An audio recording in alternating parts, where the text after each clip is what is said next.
dives into it.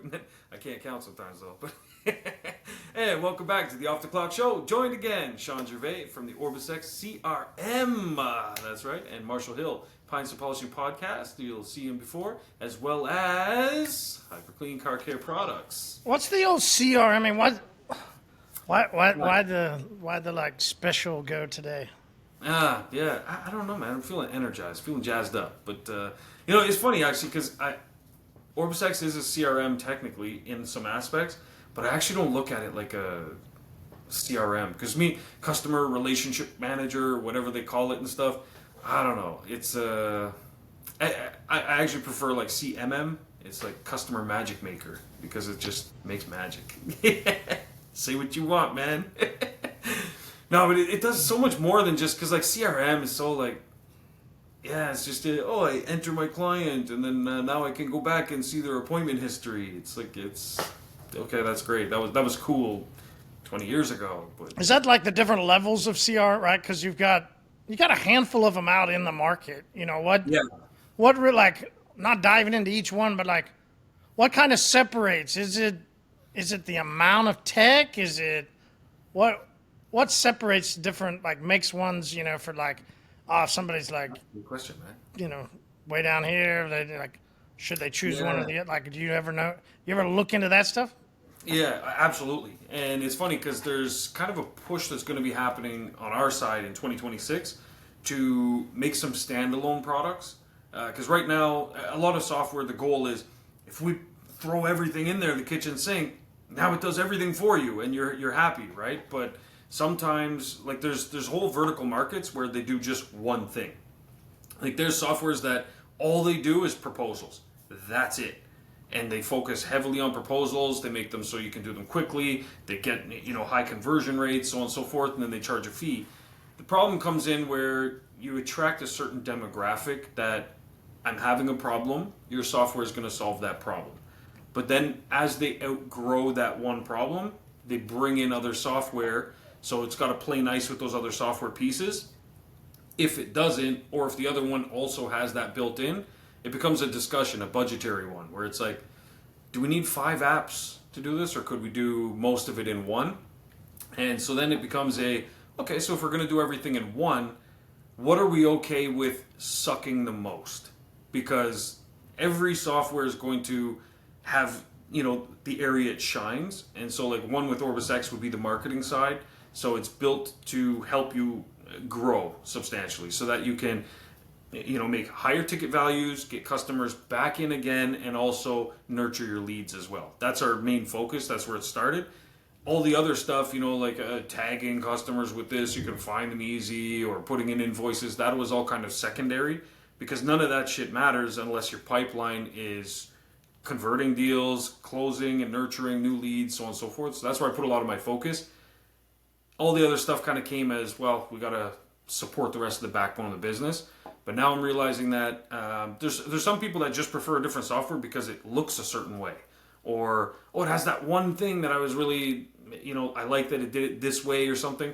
So that's where the new standalone products are going to come. So it takes pieces of OrbisX and you can actually implement them into your flow with other software so that you get kind of the best of both worlds.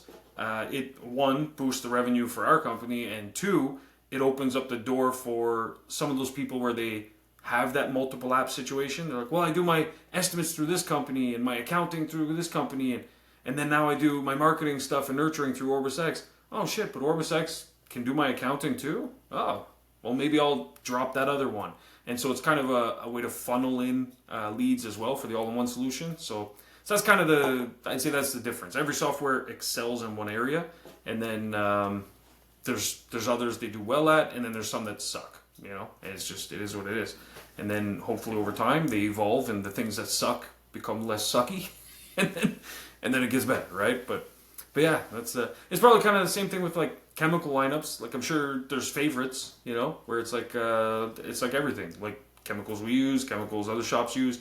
It's like, oh, I love these 4 product lineups, but then this one is it's okay, hit and miss, Like Yeah, you see a lot in groups where people are like, hey, I started off with XYZ and now they want to, they've progressed Yeah. That is, and then they'll list some other company. I think around chemicals and around that mindset, I think always the most confusing thing for me, I've seen, you'll see nonstop in groups is, there's question and concern about a product for them and a product for us.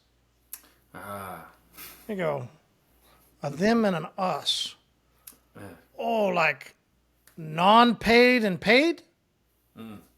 Right? Like they'll say pro quality or pro this and like then the other stuff.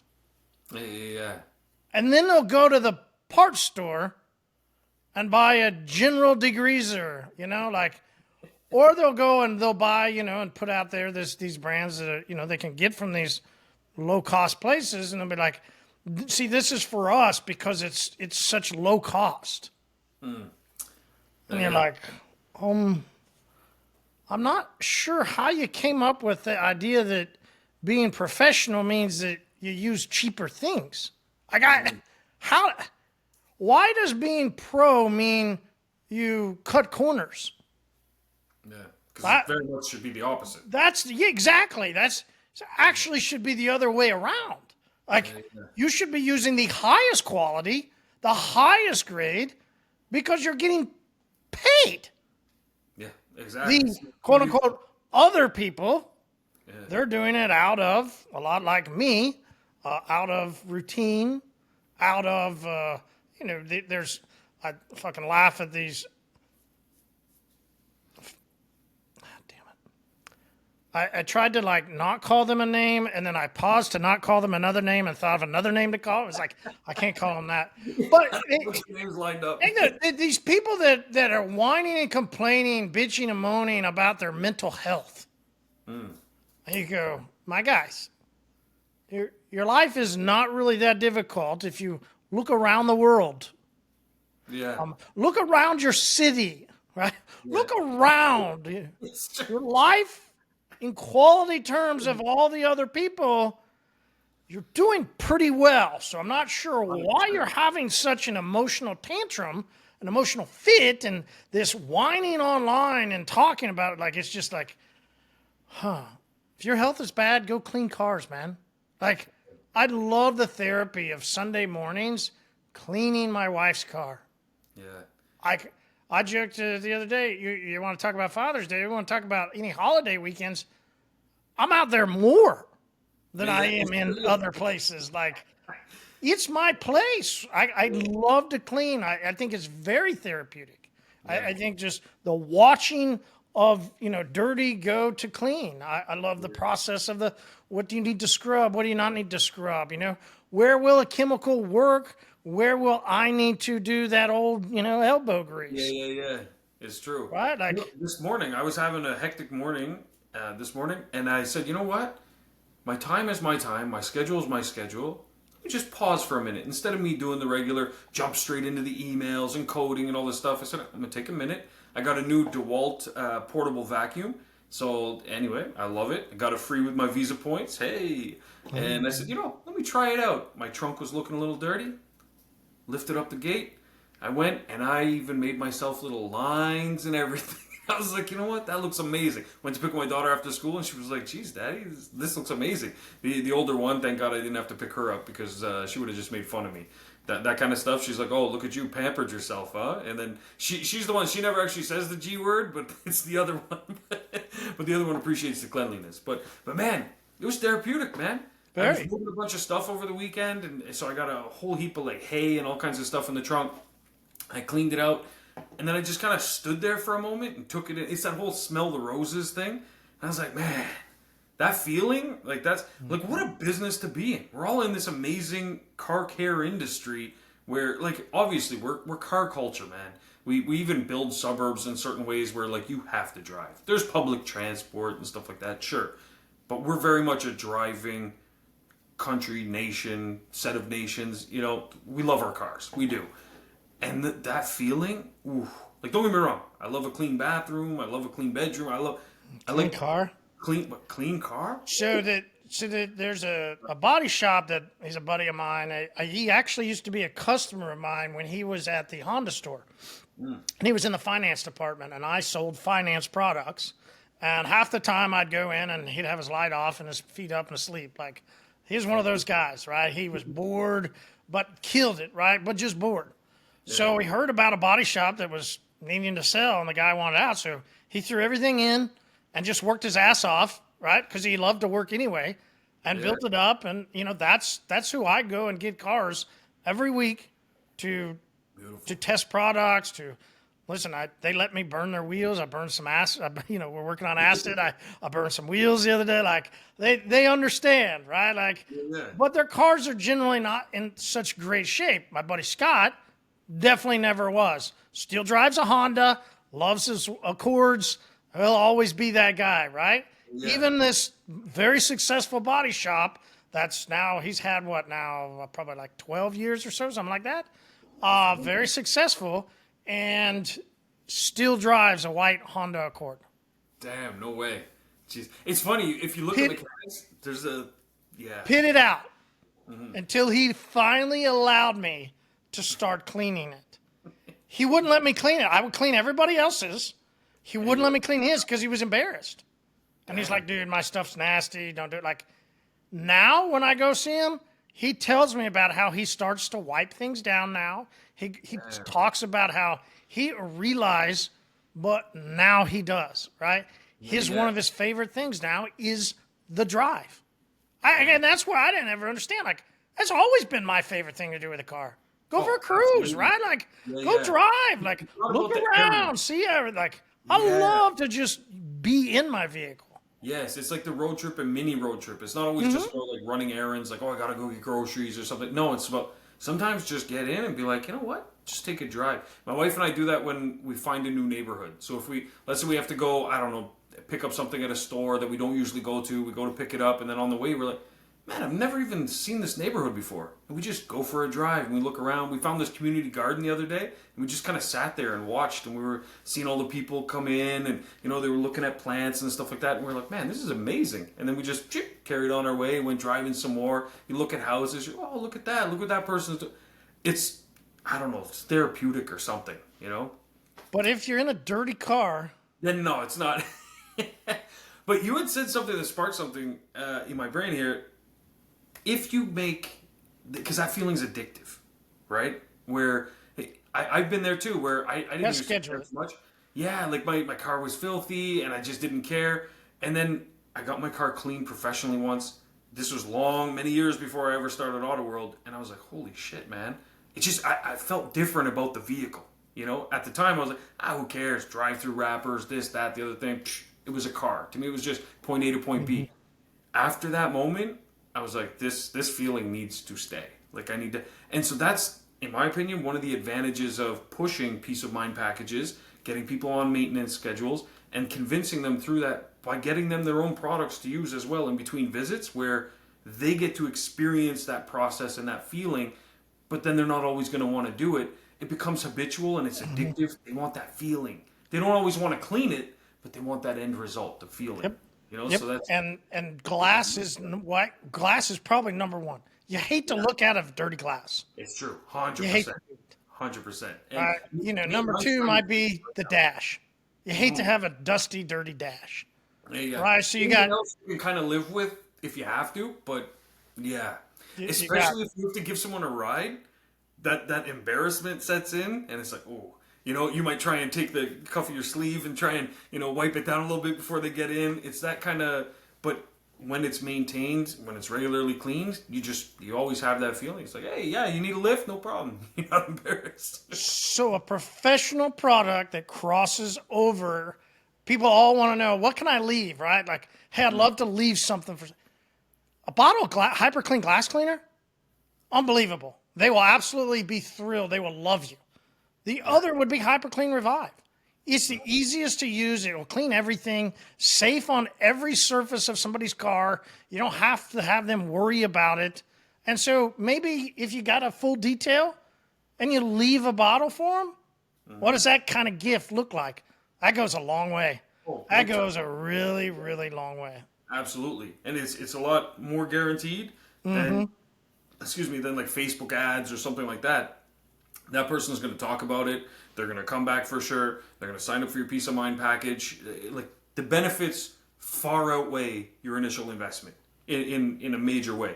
And the big thing is that you can do that all without social media. You can do it all without the internet. You can do it all, well, maybe not placing the order, but but aside from that part of the internet, it's tangible. Get it right through OrbisX. Yeah, absolutely. One day Sean will make it more visible, maybe. I don't know. Yeah. It's there. It's right on the dashboard. I don't know how to Some people are like, I can't find it. Yeah, and it's you know what? I'm gonna have to, I think, just put it randomly in some places or have it like pop up, and then I'll have like a Luna come out and she'll start waving at people or something. You know, one other thing you said that struck with me too, that I don't think a lot of people consider is because we've talked about this a lot. These quick mini details, right? And we had that guy that we talked about before. He was doing the pop-up tent outside of a gym, and the goal is hopefully to do mini details and bang out a bunch of them while people are working out, right? So which is a good idea in theory, right? Part of the problem there is that you're not sure who, like maybe some people are taking Ubers, they don't even have a car, maybe they're taking transport. But if you go somewhere, you're guaranteed there's cars, and you're guaranteed there's cars that are going to likely be dirty, and definitely be dirtier than when they showed up. Where would that be? And that's a mechanic shop. Mechanics don't want to detail cars. That's not what that is the furthest thing from what they want to do in a day. It's unbelievable. They also don't want to pay much, probably. No, definitely not. But yeah, this is true. But here's the thing, though, right? Unless they sell it, there would be the way to do it. They're not going to just pay you a lot. No. But if you get them to sell it and make some on the top, they're happy to sell whatever you want. Exactly. And that's the thing. And if you come up with something that's really, really, and I'm going to say the word cheap, don't hate on me for it, but you come up with something that's really cheap. Cost effective. Cost effective, sure. Budget friendly. Budget friendly. Light on the pocket. But you show up and you're doing several of them at, before pickup, because most of the customers, exactly, in and out, boom. You show up, you're doing 10 of them or something at the same time, boom, boom, boom. We're talking mini express wash detail, whatever you want to call it. It's quick. It's focusing on the areas we talked about: the glass, the mirrors, the dash, maybe passenger driver side seat, quick vacuum, whatever it is. So I think that when people do that, they're going to start to ask, right? The number one question, everybody's going to go, what do I charge, right? No, we're not going to go into that. Yeah, we're not going to go to that. But I think the next one is, what do I use? Well, what do I do? Right here, I want to throw this out because today I drove my wife's vehicle. She's going to pick it up here in a little bit. Has to go do something, this and that. It was just needing to take her van to go do something, and this is the way it was. I was driving her car today. Well, when she told me her time, and then I had about 30 minutes or so before the episode, I go, great, let me grab it. I got 30 minutes. What can I do? Right? I didn't need to focus on the wheels. Just sprayed a little stuff on them, rinsed them off, right? Didn't need to spend a lot of time there, right? Because I looked at the wheels. Weren't bad. I knew they weren't, but, right? So I don't have to spend a lot of time there. I've got two options on the body with soap. I can either go real hard with cleanse, like, hey, I'm not sure what's on there. I need to just strip everything. There might be some grime, some grease. Maybe this is an older vehicle. I'm going to hit it with cleanse, right? I'm just going to strip everything down. Perfect. Or, which is what I went, newer vehicle, it's taken care of. I'm going to go ceramic snow because I know I don't have to get a lot of deep cleaning out. I'm not really trying to wow them and go, hey, look how protected it is. But I know that people touch their cars. Ceramic snow leaves a little feeling, and then you go and dry it with slick. So I've washed, I've added protection. I'm drying with a drying aid that speeds up the dry, slick, which adds more protection. So then what all you do? I mean, you shut the door and you feel it. I mean, that moment, you feel something on your pants. Everybody's naturally going to go, wow. Oh, man, this guy really did it. Like, wow. Yeah. This was really awesome. 100%. Absolutely. And that's a perfect routine. Absolutely. And I think that's the goal. For me, auto shops are great. We work with a lot of mechanics. We do a lot of dealership work as well. The thing I like about mechanics is the relationship usually with like a person usually they have that's their mechanic. They I rely on so and so to they take Good care of point. this, Good that, point. Mm-hmm. and it's not just for that one vehicle either. It's because when it comes to purchasing a vehicle, there's some people that they're pretty religious to a particular dealer, but there's a lot of times where it's they're looking for a particular car. They're looking for a particular deal. They might bounce around dealerships or things like that, but either way, their interaction with a dealership is not the same as a mechanic. You might see your dealership if you're, let's say you are religious, use the same dealership every time. You might see them what 10 Yeah, but a times. dealership, you can't really go get. It's not. I don't think detailers really want to go work at a dealership. No. But a lot of them are curious how to get into the how do I get into the dealership You're right. market. You're right. How do you get into? But based off what you're talking about, I'm gonna cut you. I'm going no. Yeah. Stay in that other world. Don't bouquet them off into some other No, for thing sure. here. That's Yeah. where what I'm saying is stop thinking about the dealerships and Yeah. instead focus on mechanics because Mm-hmm. their customers can become your customers. You guys aren't competing. And I wouldn't say like the cheap mechanic down the street that No, has no. grease all over him. Yeah, no. Not that guy. There's nice shops, chains even. There's reputable places, and because even some of the chains, they're franchises most times, and the franchise owner has some wiggle room a lot of times in terms of things they want to do, people they want to work with locally. All right, so you go in there. What are you doing? Knock knock. Hey, I want to share you some details. First thing I'm doing, get dressed, and by that I don't mean just put on your favorite pair of pants. Isn't that what I mean? Hey, remember our Florida guy? Sent me Yeah. a video because he was out washing, and it's different in Florida than Oklahoma. They just get these random storms that blow through, right? On the Yeah. ocean, of course, right? Like, and he says it happens all day. Well, this was a downpour. Oh shit. My response to him, hey, dude, are you trying to be a business owner? Yeah. Cut your beard. He had this like half inch, like not trimmed like yours.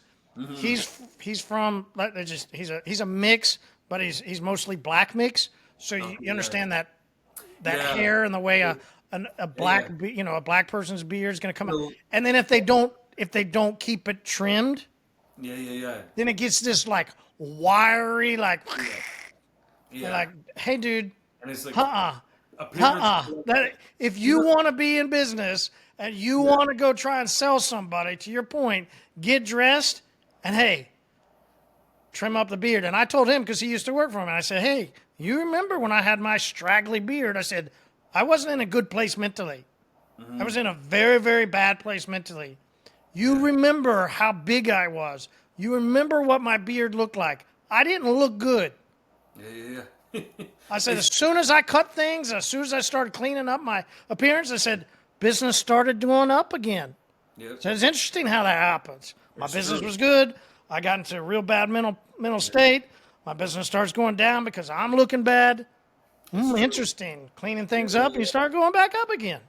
It's true. It's one of those things. I remember a movie I was watching. I want to say it was called Criminal, but I can't remember exactly. But it was basically this guy who was a con artist, and he ended up taking on this kid to be kind of like his protege and teach him scams and stuff like that. And so one of his scams that he did is he would take his Mercedes and he would flatten the tire on the side of the road. And then he would stand in the road trying to flag someone down to like give him some help. And people would stop by and they'd be like, yeah, what can I help with? And he said, oh, I got a tow truck coming, but I forgot my wallet and everything. I know he's going to charge me like $100, $200. Do you have like any cash on you, or can you get me some cash? Bring it to me, and then I'll give you my business card, and then I'll send you back the money when I get back to my house. And people were giving him money, and then that person would leave, and then he would just flag down someone else, and he did this for like 6 hours, and he just made bank, right? And I remember in the movie, the kid had asked him, he says, why do you get all dressed up, and why the Mercedes? Like, wouldn't it be better if you look disheveled and you look like you really need help? And he said, those aren't the kind of people in the world that people help. People don't take those people seriously. He says, when you look like you don't need it, people want to be in your circle. People want to help you. People want to be there for you. They want some sort of connection with you. He says, you got to look the part. So he said, every scam we do, you never want to look like you're broke. You never want to look like you're poor. You never want to look like you're destitute. He said, those people, they get appeared a certain way by everyone else. They get judged. It's just what it is. And it's even though this isn't you scamming people, it's that same lesson applies where it's you got to look the part. People are going to be more likely to want to work with you if you look a certain way. If you think, oh, maybe I'm dressing too over the top, that's okay. It's better that than the other direction. I'm not saying you have to show up in a 3-piece suit with, the No, but like we've talked about it. You can wear black pants, right? You can wear black shorts, right? I mean, you don't have to get dressed up to look clean. Absolutely. I agree. Just a simple polo. Company logo. Yeah, it's very easy. Absolutely. And another key point there, even if you don't plan on really using it, walk with a clipboard or walk with something, a notebook or something. It for some reason, psychologically, people see it and they're like, oh, this guy's like, he takes notes. That. There's something that it does. Have something with you that looks like you're actually like writing stuff down or something like that. It's one of the reasons why when they do door-to-door sales, they send those guys out with clipboards and stuff. Yes, they do use them, they do write stuff down, but it's also just that whole official experience where it's like, you've created this framework now where it's like, hey, we're going to talk about some business, about working together. So dress the part, look the part. That's number one. That's where I would start. Number two, have something prepared. Don't just go in there and freestyle it. Oh yeah, well, we could probably work out like this price per car and you could charge them this or something. No, have something concrete and start with, this is what we're doing with other mechanics in the area. We're only going to work with a handful of them. We'd like you to be on that roster. That's it. Because we can only go so many places and so on and so forth. Or, what about this line? All right. We found this, maybe you have also, found that people like to have their car cleaned. Do you have customers that would like to have their car cleaned? Yeah. And the answer is, yeah, absolutely. Absolutely. Because the big thing, too, is when they leave the mechanic shop, oftentimes, the mechanic's there to fix the car, make it go again. They're not there to fix it. And, like, listen, if I go to the Land Rover dealer to get my car fixed, yes. When I leave, they clean the car and it's spotless. But I'm also paying like $900 for that service. I get an oil change and then it's like, yeah, the guy's touched here and there and there's fingerprints all over it. They clean all that. We're talking about regular mechanics, well, we kind of differentiated there. Not the guy that looks like his shop is filthy. They're all kind of dirty, but there's mechanics that are specialize in Porsches. There's mechanics that specialize in Audis or Mercedes. Yeah, these are who we're talking about. Yeah. Mm-hmm. Not the average Joe guy that's got he still has like a Volkswagen Beetle that's the off rims. Everything. No, he's got a Chevy. He's got a Chevy truck that you go, God damn, man. They're like, yeah, look at these. You got 350,000 miles. I'm still going. That damn strong. Like, you're right. Yeah, it's true. Yeah, it's impressive. Yeah, but and it's. Yeah, like just our city alone, I'm sure there's tons in everybody's city. Just our city alone, the difference is vast. You can tell, like, I can walk into some of them, I know, like, the waiting room is nice, the waiting room is clean, staff are friendly, they have staff, number one. Like, there's certain signs you'll see where you just know. You walk in there and you know, this is a place where I'm going to work, I like work with these people. Their clients are going to be good clients. As I mentioned before, most of their clients come back every time they have problems, things like that. It's a long-lasting relationship. They do have one-offs, but most times, that's my mechanic. That's the guy I go to. So you can tap into that market as well. So I'm suggesting that the first packages that are offered should be like the first visit or something is a discounted rate or something to build that relationship. And then with the idea saying, listen, for the first couple rounds, sell it at this. You're going to make more off the initial so that you can see how the working relationship is. But our regular price is going to be XYZ moving forward after the first 10 washes or whatever it is, right? And then you just go about it. And the goal is to do some of the jobs there, but also acquire these people as maintenance customers wherever you are. And maybe if you're mobile, you're going to their house. Or if you have a shop, they're coming to your shop. But the initial introduction is going to be there, and you're going to come there, and you're going to, or go there, and you're going to clean 10, 15, whatever number of cars. The way to do that is to tell the person, tell the shop, say, hey, I've got to put this information into my database. Yeah, 100%. It's going in OrbisX. And that's all you can okay, what's their name? You just got to get their basic Don't grab a bunch of shit from them. They ain't going to want to give you their data. Yeah, It's yeah, their customer, especially if you're gonna try and solicit that they use you outside. yeah. Then you can't. You got to kind of go in the back door, so to speak. You know, Exactly. Yeah. just hey, I just need to know the customer's name. I wonder if there's got to figure out some type of contact, You know what the email, email because I can eat. But let's say, hey, because inside of my database, we log fill in the blank, yeah, so that we understand fill in the blank. So I yeah. need to know the name and I need to know the email. That's all I need to know. Yeah, and a good way to approach that is liability. Say for Sure, there you liability go. with my insurance, I have to put it in the system so that if there's an issue at any point, that there is a record that this was done and so on and so forth, and then it's a no brainer. And any reputable shops can understand that because the liability for mechanics is crazy. Sure, but if you start asking too much information, Yeah, no, no, no, no. Don't be like, oh, and I need their birth date, and I need this, and that. No, no, no. this, Like, like what the that. fuck you need all that for? Like, save that later. This is get your foot in the door, Trojan horse, and then you're gonna get all that information on your next visit with that customer. That's where you can start to compile a more, extensive profile. But this to me is a no brainer because It is. It is. cars are And doing it. so no brainer and we'll make a ton. Yeah, But it is going to take time, Sean. It's going to for take sure. time for people to go do that. Should they invest their time in that or in social media? That's a very good question. And I know, right? The tech guy. You asked the tech guy this loaded fucking question. you know, I enjoy social media in some capacities like everybody else. I think that right now, number one, I think a lot of people are getting exhausted of certain things. I think that consumers A great are, way of saying it. yeah, Exhausted is a great way we've of just saying been it. Like, hammered, man, to just the point tired. that, like, are any of us truly excited for, like, Cyber Week and all these things anymore? Like, it's so much, we get hammered with all these deals Father's Day, Mother's Day, this, that. We're just seeing everything. And then on top of that, we're seeing all kinds of news, negative shit going on in the world.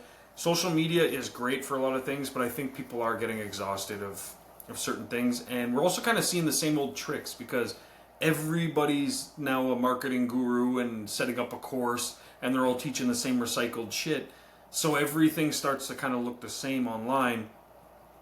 Our brains aren't really getting anything new. And we're like, I've seen this before.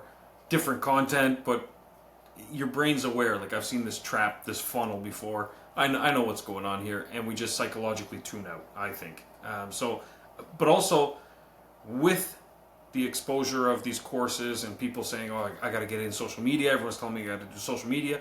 It's now more saturated than ever. So it's not like the gold mine that it was 10 years ago. So now the cost per acquisition, it has gone up significantly. And the cost per campaign is a lot more because they're more in depth now. It's not just, oh, I could just put up an ad and then they click that, go to my landing page, they call and book, and life is good. It's like fishing with dynamite. No, now it's, I have to set up an ad, then I have to have tracking code, got to set up a landing page. My landing page can't just be text. I have to have a video there. Then I have to this, that. Next thing you know, you're producing a mini series for Netflix, and it's like, holy shit. And it literally now has to be to that level, doesn't it? Yeah, it does, yeah. And it's like, oh, now I need a new camera. Oh, I need a tripod. Oh, I need a fucking gimbal. Oh, I need this and that. You got the guy with the boom, checking the mic check, It starts to get out of hand really fast. And I love traditional marketing. Well, Offline. let's just say this. Hold on. Go ahead. If you're going to compete, Okay, yeah. because we're comparing time spent with going and making a Doing sale, all that. all that it goes into going to what you just talked about, versus now all the time, energy, and effort to make videos, to make photos, to make a presence on social media. If I'm a single operator, I don't know when I ever have that time. Yeah. And If that's I'm a single operator or I have another team member, and here's what I think so many people think of social media, and they think of, I have a business, I have to go put out content. And they'll use that word. And you go, wait, you want to be a content creator? Are you sure? Are you sure? Let's pause for a second. Do you want to be a business owner or a content creator? And you got to start asking yourself that question. Yeah. Because there's a difference. You really care about your social media, you care about your presence, you care about your content, or do you care about your business? You should care about your content, but do you care about it, and should you compare it? God, there's too many words that are similar. Should you care about it to the level it's going to take for you to compete versus face-to-face sales versus stuff calling people versus using Luna versus all that other stuff? Should you even have a social media? You know what? I got a great story for this actually. So we do some social. We have a pulse. Let me put it that way. We have some stuff that's out there. We primarily do ads here and there, but we don't do to the extent of, like, we've just now started posting a little bit of, a little this, little that, but our posts are very, very infrequent. You don't believe me? Go check the Auto World Facebook page. It's very, very infrequent. It's not where we get the majority of our business because we've focused in other areas. We're very good at other forms of marketing, guerrilla marketing, things like going to see mechanics and working out deals with them. Those are things that these guys that are investing heavily in social aren't thinking of. And so for us, it's wide open territory, and it's a lot easier for us to establish those relationships and generate a lot more business, real leads, customers converting on the spot versus the Facebook side. Because it's not just put out the ad, I spend all this time creating it, putting it out there and everything. You now have to also handle those customers too. And what we found, the Facebook, the online anonymous side of things, those guys have a million questions, and we're spending the same amount of time with all of them to only convert a small percentage. Versus on the other side, like our dealerships, our mechanics that we work with, those guys, even the barbershop we work with, if we get 10 phone calls from people that were like, yeah, I was talking to the guy that owns the barbershop, he told me to check you guys out, I want to get my car clean, we're converting pretty much 100% of those. So every ounce of sweat that we put in is yielding fruit. Versus the other side, it's hit and miss, man, honestly. And I've become, put it this way, I'm a digital guy. I have very good knowledge of AI and how to do this and that and automate a lot of it. It's become less and less fruitful going the digital route for our customers than going alternative routes. Yeah, and I wonder if it's you mentioned something about, our customers. What was the word you used? Because you were talking about like Black Friday and big sale. What'd you call it? Like Exhausted. Exhausted, yeah. Yeah. So that is a great way to think about it. I wanna throw another thought. Not just tired of it. Not just what's that? Over inundated or whatever? Like over absorbed. Like It's too much. when you have so much. Like I've found even my own habit. When I go on to Facebook, and this is just, thinking about the past, 6 months to 6 years, right? Like, I think previously I would go on with an agenda. I'm going to go do this, or check this out, or reply to this person, or whatever. Go to this group, go look at this. Okay, I have these quote unquote people that I always want to see what they're going to put out, right? Yeah. You have some people you want to see. Now I have found my habit, thinking about it. People used to do it a lot. I know everybody else used to. I know it. I'm just saying for me. Yeah. I used to be the guy that would, I'm now kind of like, okay, yeah, okay, yeah. And you go, wait. If I'm at that point now, and I know other people were there 5 years ago. Exactly, yeah. How over inundated, and it's just become something that they go on to.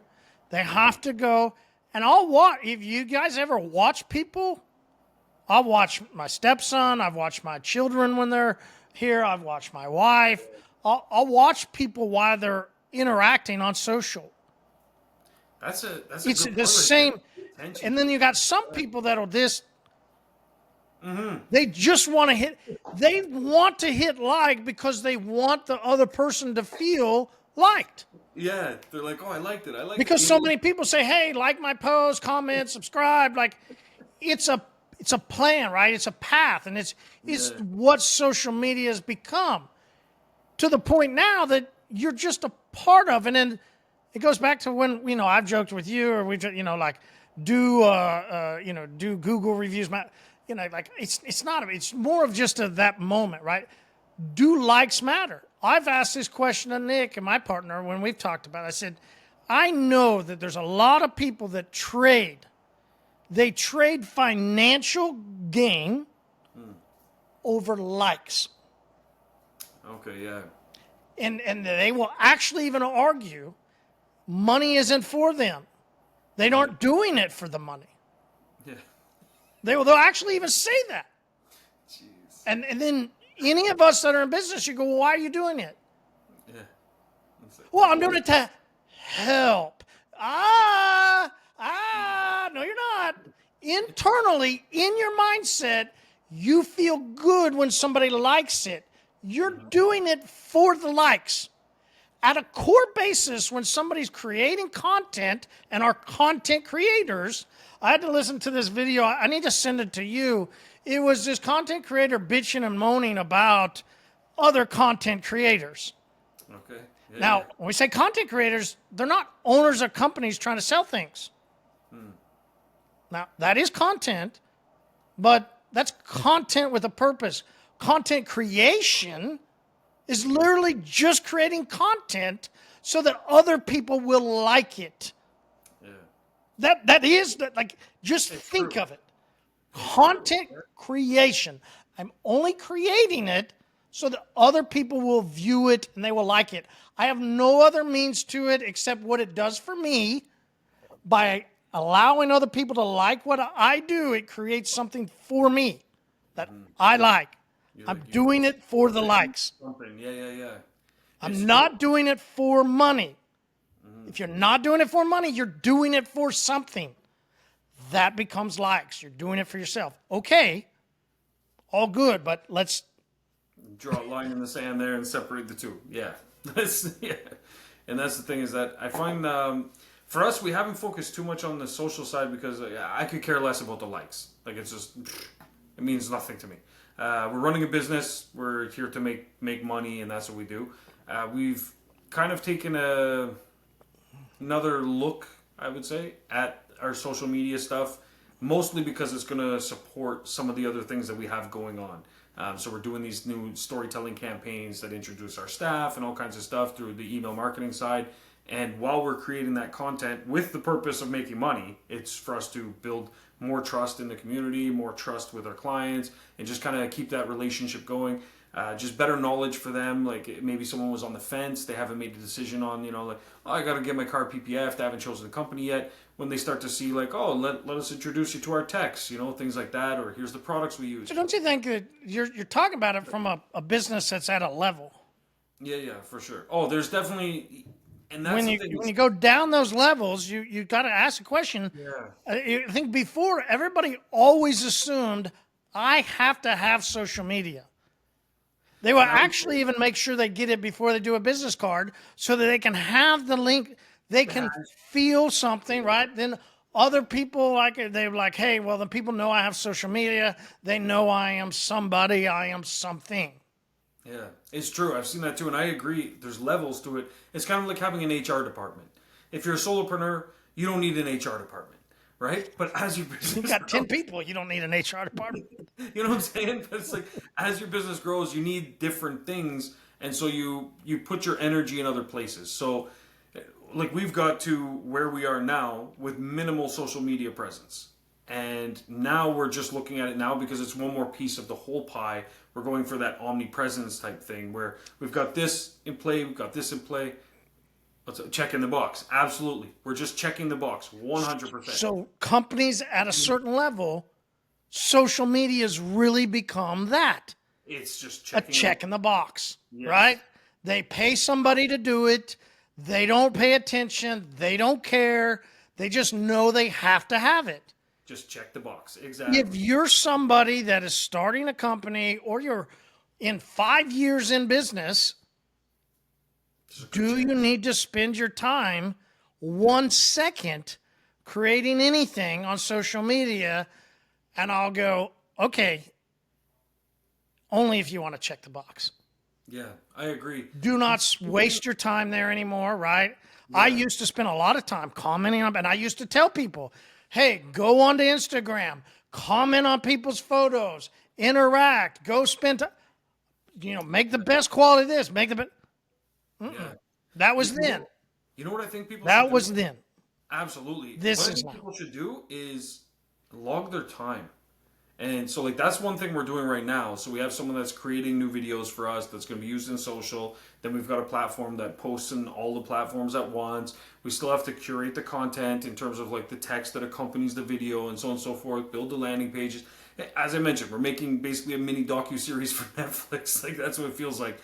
We're documenting the whole thing, though, tracking the hours. And we're going to be tracking, as best we can, where people are coming from. Because if maybe they see a phone number and it's a little more difficult, you have to ask them, hey, how'd you find us, so on and so forth. But basically, we're documenting the whole process with the idea that this whole thing may just end up in a box on a shelf someday.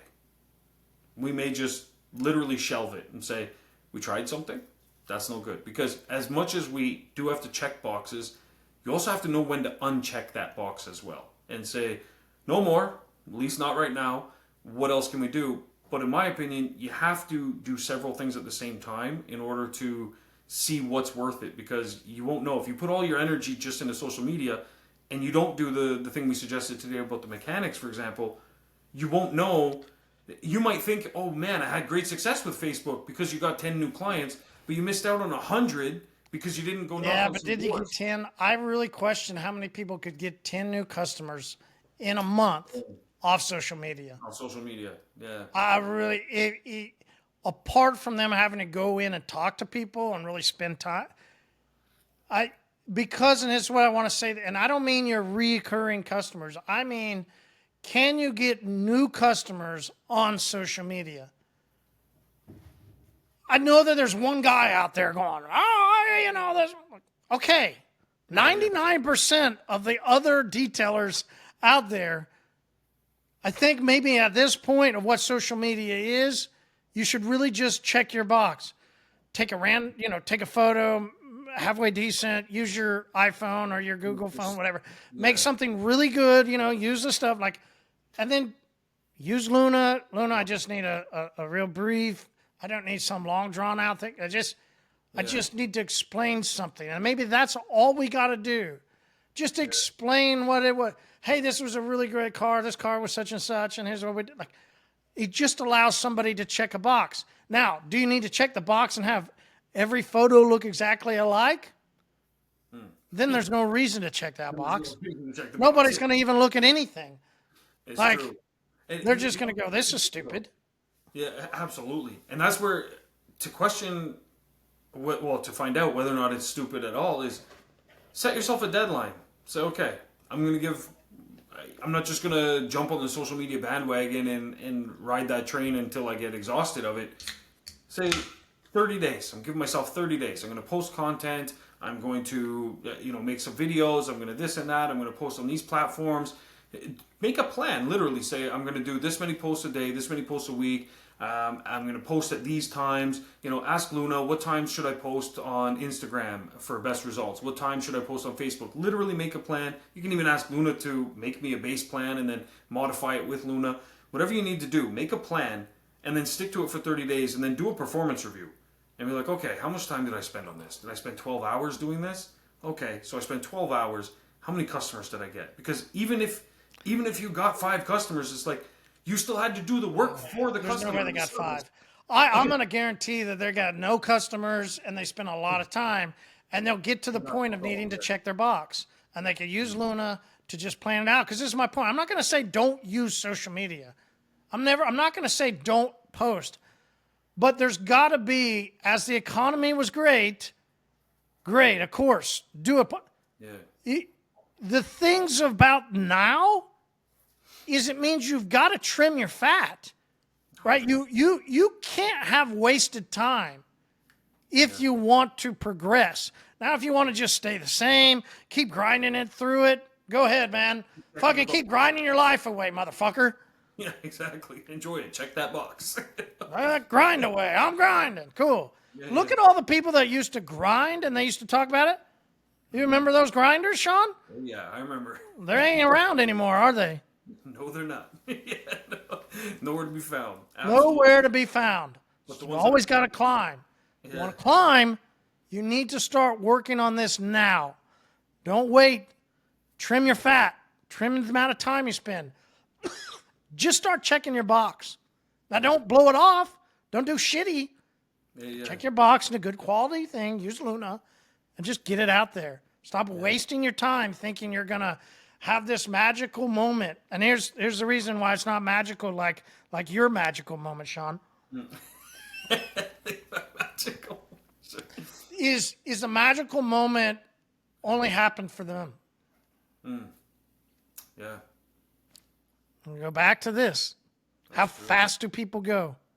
Oh, man. You want to put a passion project into this social media? Cool. Your magic moment's just for you. You're now a content creator like the other guys. If you want, then You can be the same guy bitching about these other guys that were content creators and created this company. Some other guy did it. Now they're all under the same umbrella and they all have the same product and they're just bitching and moaning. I think it's funny about this guy that's a content creator inside of social media groups who thinks he's smarter than everybody and goes, hey guys, I'm looking at this SDS sheet on the... Hey motherfucker, you know how many people don't put anything on the SDS? You know how SDS don't mean a thing for what's actually in a formula? SDS is if it, in transportation, what needs to be for in safety. Has nothing to do with their formulation. You're not smarter than everybody, dude. SDS doesn't mean that. You're just a content creator bitching about other content creators. So, Sean, if you're a business owner, should you be lumped into content creation? I would hope not. Honestly, I think that unless your business is content creation, I think the answer is just unequivocally no. Great point. Great point. Because and there are some businesses like that, but if you're an auto detailer, absolutely not. There's no fucking way. Check the box, 100%. I agree with that, and I think that especially nowadays, you've got Luna by your side. To check that box is even easier than it was before, right?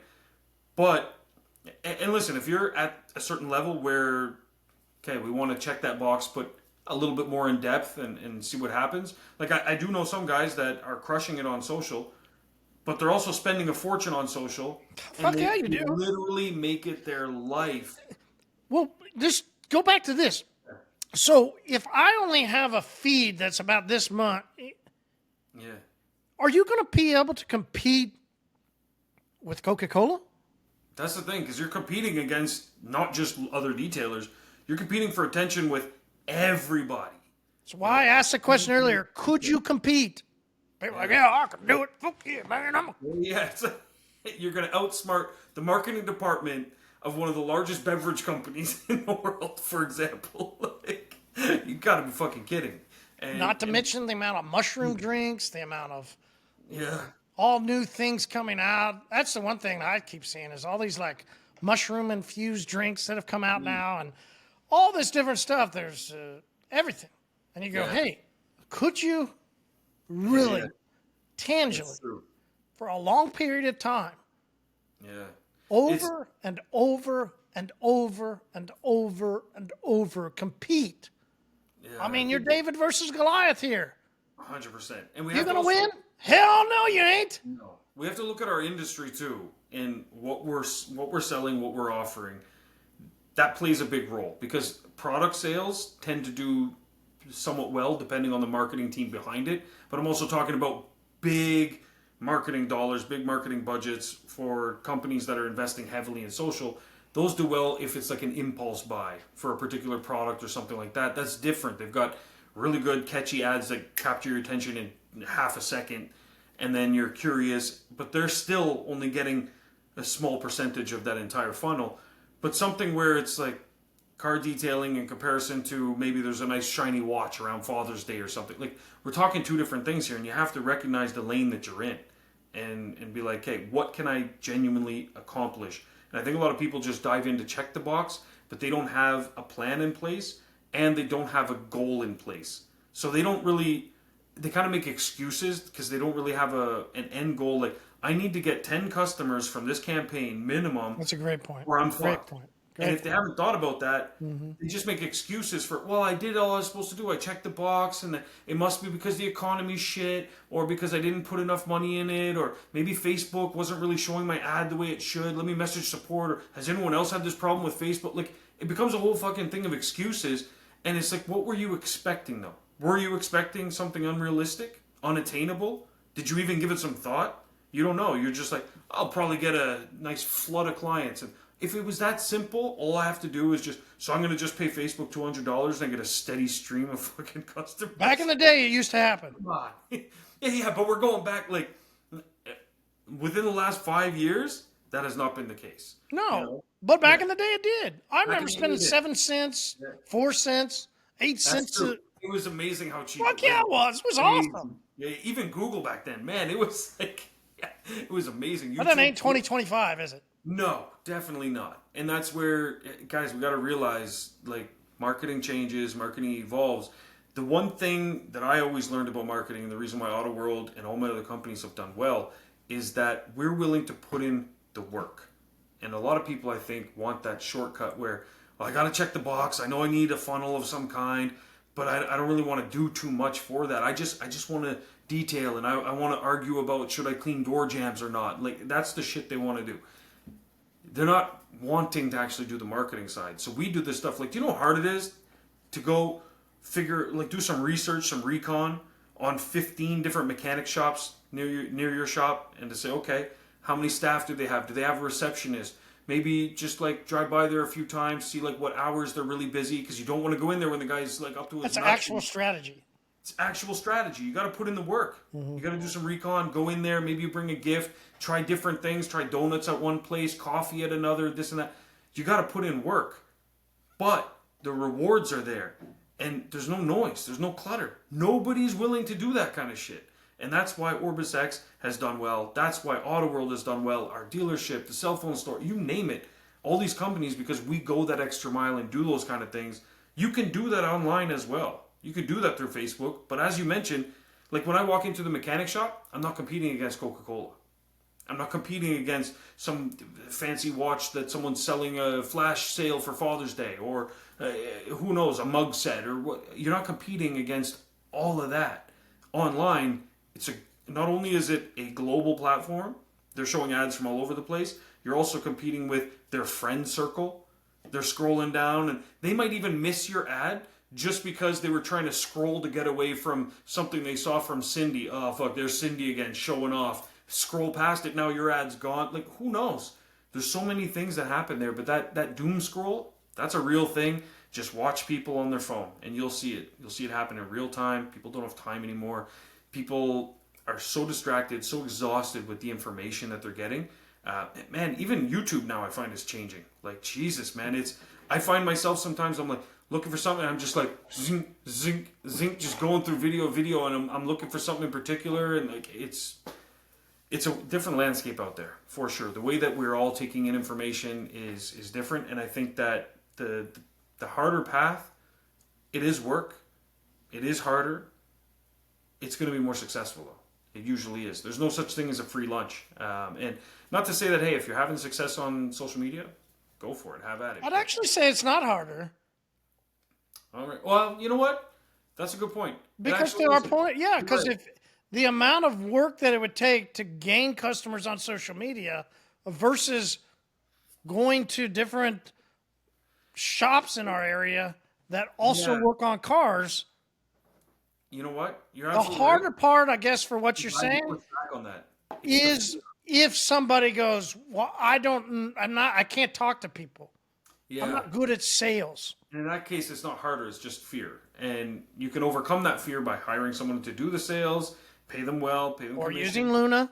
or use Luna, absolutely. And Luna, there's what other do I people. need to say? Luna, let's do a thing, right? Let's Yeah, let's role play. Let's practice some stuff.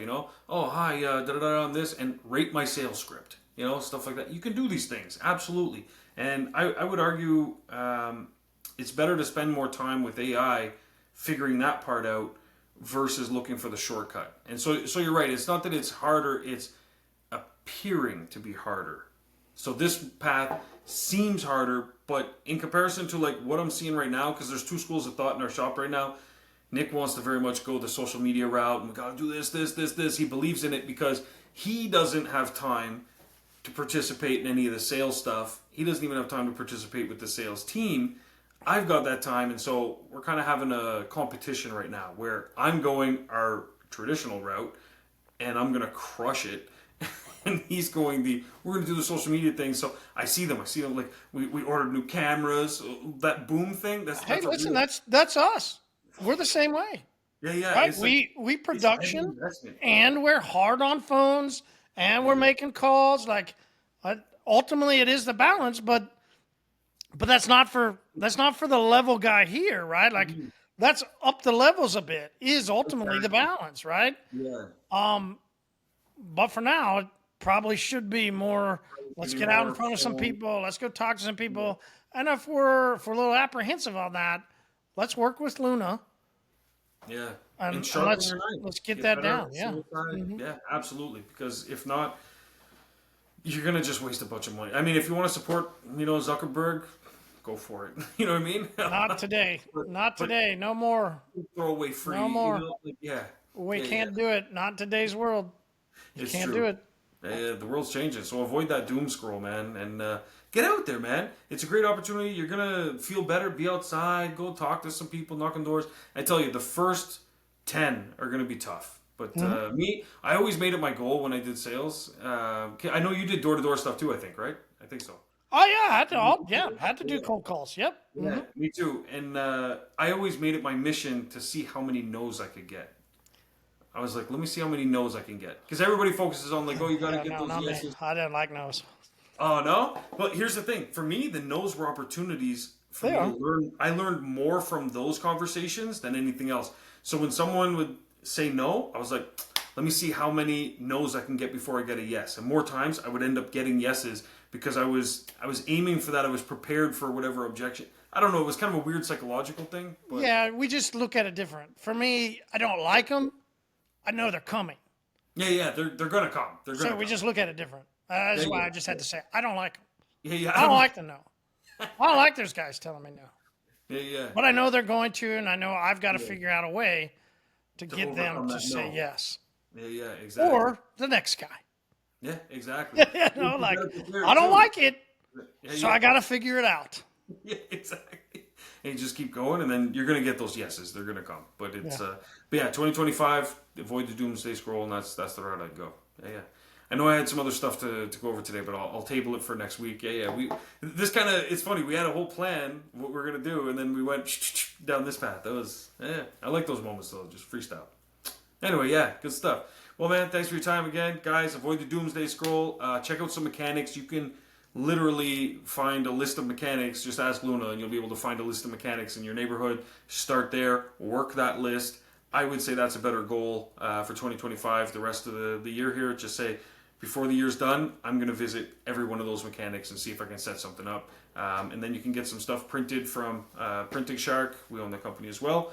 We'll print your flyers and stuff like that you can have leave behinds there. You can lock them in, turn them into peace of mind clients, and you can take Marshall's recommendation on that routine that you can use those products at the mechanic shop, and then you can further that relationship with the customer, and you can use all the rest of the product line up to keep that customer happy and coming back. It's literally like we just gave you the 2025 2026 playbook in a nutshell. Here's your plan. Go work the list. That's it. We'll see you next week, guys. All right, see you.